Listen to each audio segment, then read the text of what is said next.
Hello, I just want to talk about my League starter plans.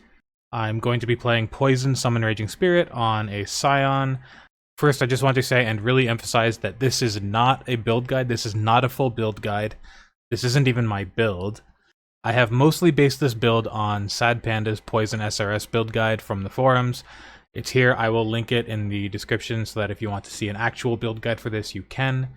So, just to be clear, this video is not a full build guide. I am just kind of going over what I'm doing with it, how I'm modifying and tweaking it to suit my own needs and what I want to do with it. The main things that have changed, obviously, is that I'm going Scion rather than Witch. This is actually going to be quite a bit less damage, but I'm okay with that. It's still going to be incredible damage anyway. And one of the big reasons I want to go Scion is so that I can try out the new Guardian node on Scion, which gives you basically half of the new Guardian's time of need. Every 4 seconds, you regenerate 50% of your life over 1 second. And then it gives you some block chance and some recovery rate of life, mana, and energy shield. I also just like playing Scion. Scion is just kind of a comfort class for me, even though I know for most people it is one of the more frustrating classes to play early in a league start. So other than just playing Scion, other things I've changed, I have added an Animate Guardian setup into the build, and I've also replaced the movement skill with Leap Slam faster attacks because this build is using a sword, so it can use Leap Slam. And I just really like Leap Slam as a movement skill. It's again another comfort pick for me. I've also moved my Stone Golem to a cast when damage taken, and put Val Molten Shell on that as well. In the build that I'm referencing, I think the Molten Shell was on a manual cast, and the Stone Golem was in a 2-link in the weapon with Generosity support, so that it would give more life regen. I looked at the numbers, and it is nice, but it's also perfectly viable without it. So basically, I was able to make room for the gem changes I've made by removing Generosity and Frostblink from the build that I was referencing. It might still be nice to have Frostblink just as an instant movement skill, but I do like Leap Slam a lot. It's kind of a halfway between having both Shield Charge and Frostblink. But then again, one of the big reasons I want to play this build this league is because Sanctum is back, and it's one of the best builds for Sanctum. And Leap Slam is not the best movement skill in Sanctum. It's pretty nice to have an instant movement skill there, like Frostblink. So other than that, going Scion has enabled me to have a lot of jewel sockets on the build, which will easily allow me to cap poison chance using Abyssal Jewels. And eventually, when I have the currency for it, I'll set up an Unnatural Instinct down here. This Unnatural Instinct gives 18% all elemental resistances, 9% block, and 9% movement speed.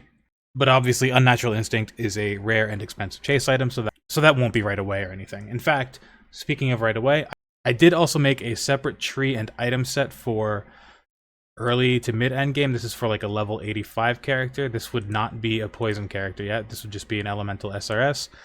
And I just left all these really easy to obtain blue jewels in here just to show how easy it would be to get capped resists and a good amount of life on this build right off the bat.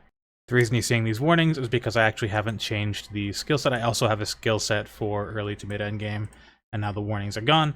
And now you can see that right out the gate, as soon as we hit endgame, it's going to be very easy to overcap resistances by a lot. Going to have about 1 million DPS as soon as hitting maps, basically.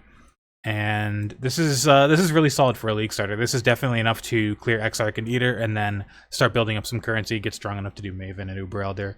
And then once I have 100% poison chance, I can switch over to full poison. And so in early mapping, here's my 6-link SRS.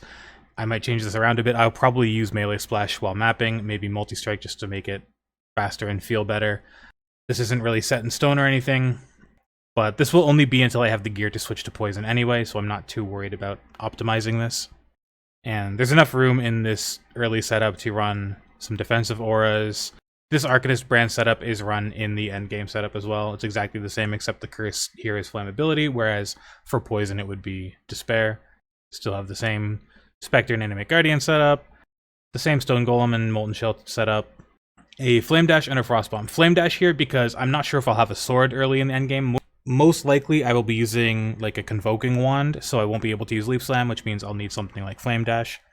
And then there's enough room in these sockets to include Frost Bomb and Culling Strike. The reason for this is that, remember, when you're doing your early mapping, you have to do a lot of Maven-Witnessed bosses, and she heals them a lot, and having Frost Bomb just makes it so much easier because it reduces enemy regeneration rate by by 75%. I actually thought this was 50%. I wonder if this was changed at some point. And then you can combine this with the Soul vs. Lava Pantheon for another 50% reduced life regeneration rate. You need to hit the enemy with something, but if you're hitting them with Frostbomb, then that's enough. So that would be enough for the Maven to not be able to heal them at all. And that'll just help get through the initial witnessing of all the bosses for my Atlas passives. While I'm on this tab, you're going to see that there are some custom modifiers over here. There is a Kingmaker on Animate Guardian, a Leercast on Animate Guardian. Now, obviously, I'm not going to have Kingmaker on League Start. It's a very expensive, very rare item. But Kingmaker doesn't actually add that much damage to this build. If we just turn it off by putting some special characters here, you can see my damage only went down by about 12%, which is a lot. But we still have an Animate Guardian, and another item you can use on it, which is very easy to get and quite common, is Dying Breath. And so I have the effects for Dying Breath down here, and if we enable these, you can see that the damage is back up almost to the same value. The difference here is that I would lose the Fortify from Kingmaker, which is a big deal, but until then, it's fine to just use Dying Breath. And then also, you may have noticed the Tattoo custom modifier I've put here. There is a tattoo that turns a 30 intelligence notable into a +1 to level of all intelligence skill gems.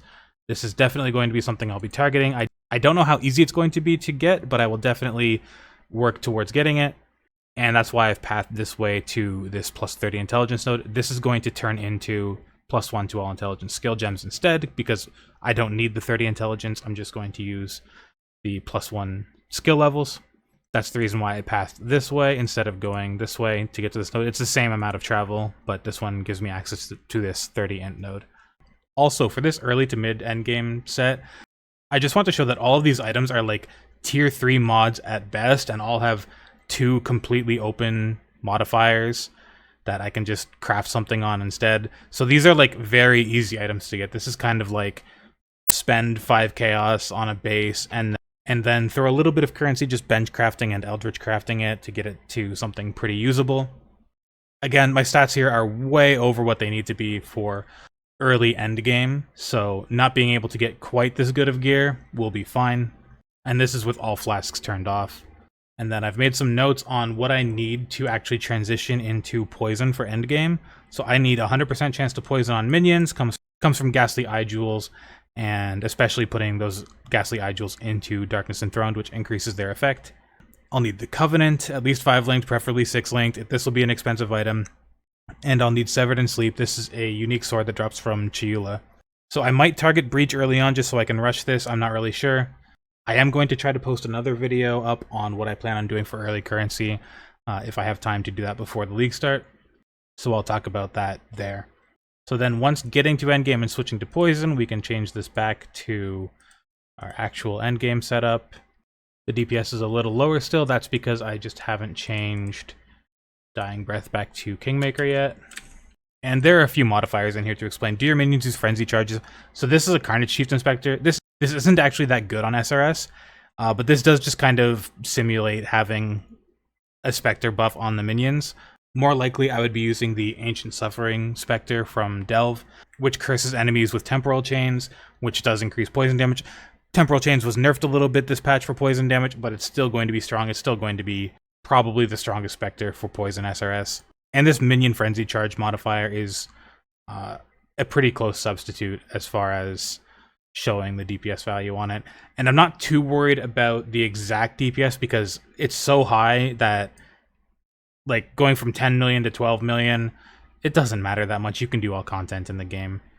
And that's only one Spectre. There's still room for another Spectre. I could still have a Carnage Chieftain, even though the problem with that is because SRS has such short duration, it's hard for the Carnage Chieftain to maintain the frenzy charges on all of them. A better Spectre would be something that debuffs enemies, like something like Pale Seraphim from Scourge, or Wild Bristle Matron from Harvest. Other things to explain here, most of these don't really matter. The Have You Attacked and Have You Cast a Spell recently, this is for the Guardian Ascendant notable, and I actually have enough block chance in this POB that they don't matter at all. They are giving 10% block chance each, but the reason it's not changing when I check this one is because it assumes I've cast a spell recently because SRS is a spell. Anyway, they don't matter in this POB because I'm overcapped on block, but I'm also not assuming that I'm actually going to get this much block chance right away. So that Guardian notable is still going to be useful to me. Most of the rest of these don't really do anything. They don't change the stats whatsoever. Is Feeding Frenzy active? This comes from Feeding Frenzy linked to both Raise Spectre and Animate Guardian.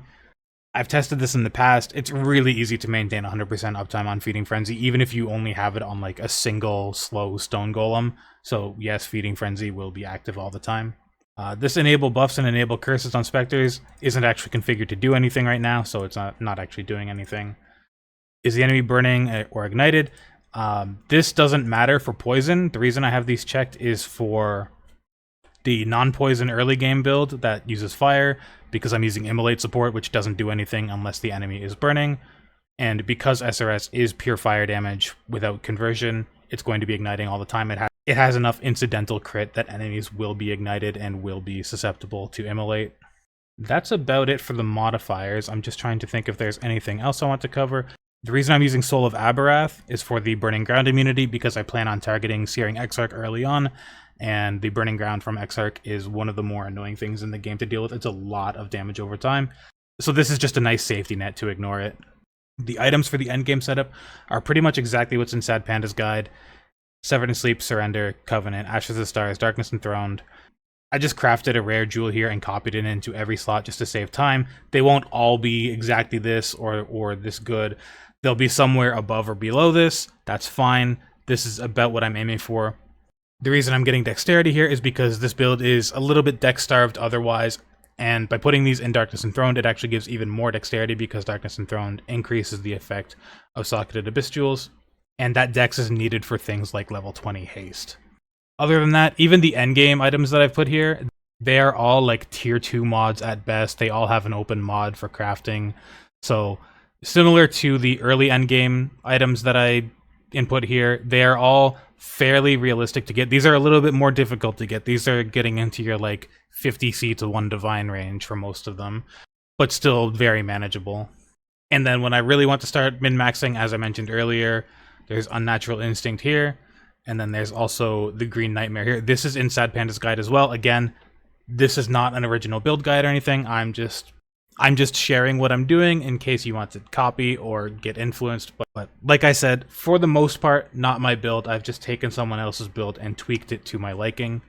Then there's also a Watcher's Eye up here. The only mod on here that matters is the physical damage reduction while affected by determination. It's a huge amount of effective HP, especially on a build that doesn't have a lot of flat physical damage reduction other than just armor. I'm not running endurance charges or anything like that, so this helps quite a bit.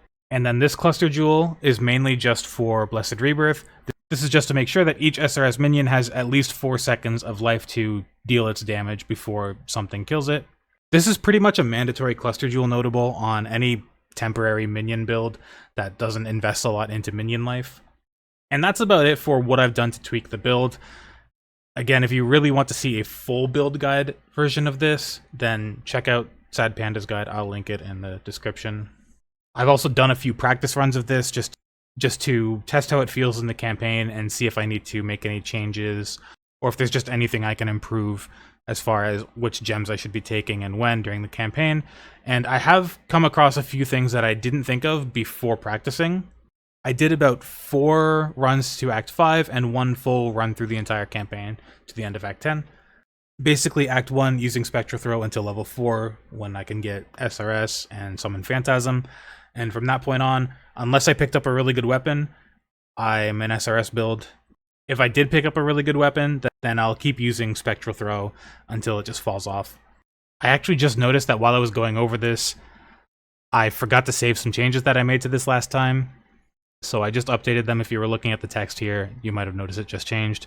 One of the things that I'd forgotten on Scion before practicing is that you can get Summon Phantasm as a quest reward at level 4. And you can also get Decoy Totem, and Decoy Totem makes a gigantic difference.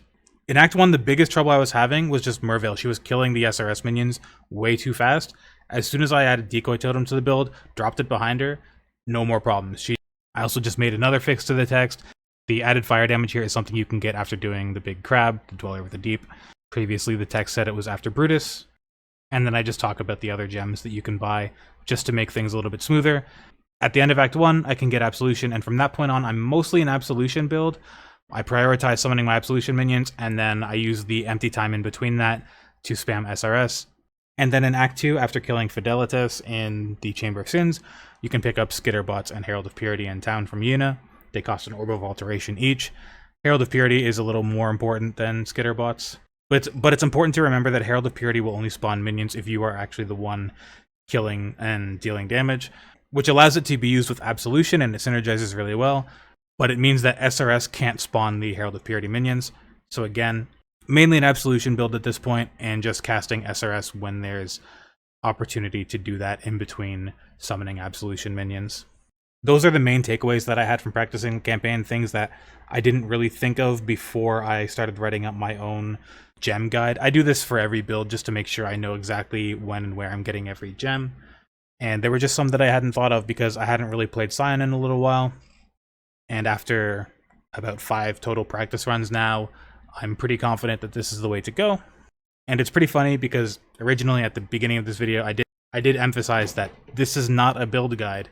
But the more I add to this, the more it is slowly turning into a build guide. However, again, giving credit where it's due, this is not my build, this is SadPanda's build.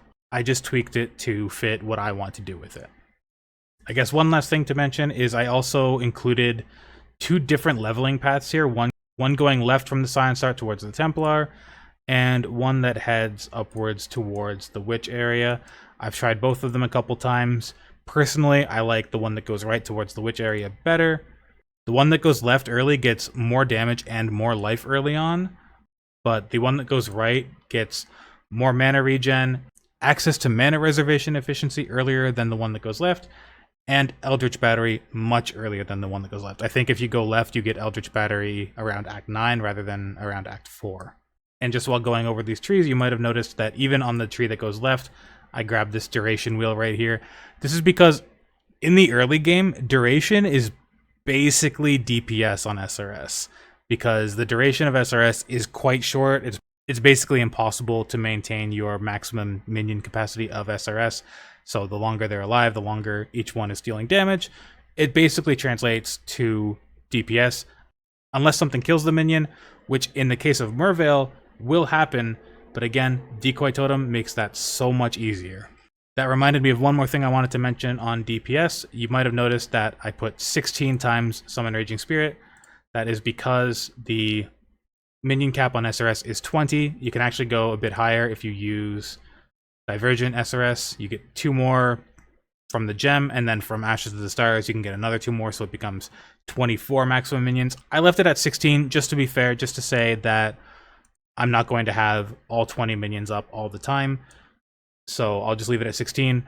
When I was leveling this in the campaign, it was quite easy to maintain all 20 minions, particularly on bosses like Kitava, where you get to sit there and cast your minions a lot. But just to be fair, I'm turning the number down a bit, leaving it at 16. That's very reasonable, I think. And speaking of custom multipliers on damage like that, also in configuration, you might have noticed earlier that I set Withered stacks to 15. This is because with 16 to 20 SRS minions all applying Wither through Withering Touch support, it's going to be very, very, very easy to constantly maintain maximum Wither stacks, which is 15. So that's really it for DPS. For defenses, the build obviously, it's very tanky, 719,000 effective HP. This is with no flasks active. As soon as I turn on the flasks, it goes kind of insane.